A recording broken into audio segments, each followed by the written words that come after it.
ભાવનગરમાં local crime બ્રાન્ચને મોટી સફળતા મળી છે, જ્યાં ઘરફોડ અને વાહન ચોરીના કુલ 4 ગુનાઓનો ભેદ ઉકેલી પોલીસે એક આરોપીને ઝડપી પાડ્યો છે.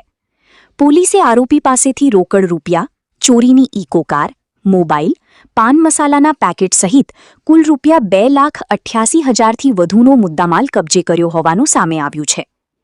માહિતી મુજબ પોલીસ મહાનિરીક્ષક રાજેન્દ્ર અસારી અને પોલીસ અધિક્ષક નિતેશ પાંડેના માર્ગદર્શન હેઠળ એલસીબી ટીમ દ્વારા મિલકત સંબંધિત ગુનાઓની તપાસ ચાલી રહી હતી. તે દરમિયાન વલ્લભીપુર પાંજરાપોળ પાસે એક શંકાસ્પદ ઈસમ ચોરીની ઇકો કાર સાથે ઊભો હોવાની બાતમી મળી હતી, જેના આધારે એલસીબી ટીમે દરોડો પાડી એક ઈસમને ઝડપી પાડ્યો હતો. પકડાયેલ આરોપીની ઓળખ સલમાન આયાતુલ્લા ઉર્ફે યાતુલ્લા નૂર મોહમ્મદ શાહ તરીકે થઈ છે, જે મૂળ ઉત્તર પ્રદેશનું રહેવાસી હોવાનું અને હાલ મહારાષ્ટ્રના અંબરનાથ ખાતે રહેતું હોવાનું સામે આવ્યું છે.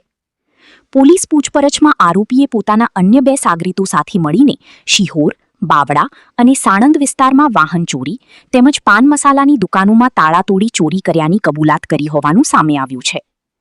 આરોપીઓ પહેલા વાહન ચોરી કરતા અને ત્યારબાદ તે જ વાહનનો ઉપયોગ કરી હાઈવે પર આવેલી પાન મસાલાની દુકાનોની નિશાન બનાવતા હોવાનું પોલીસ તપાસમાં ખુલ્યું છે.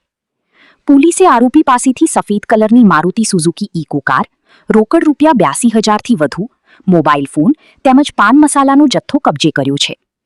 આ સમગ્ર મામલે વલ્લભીપુર પોલીસ સ્ટેશન ખાતે વધુ કાર્યવાહી હાથ ધરવામાં આવી છે, જ્યારે આરોપીના 2 સાગરીતોને ઝડપી પાડવા પોલીસે શોધખોળ શરૂ કરી છે.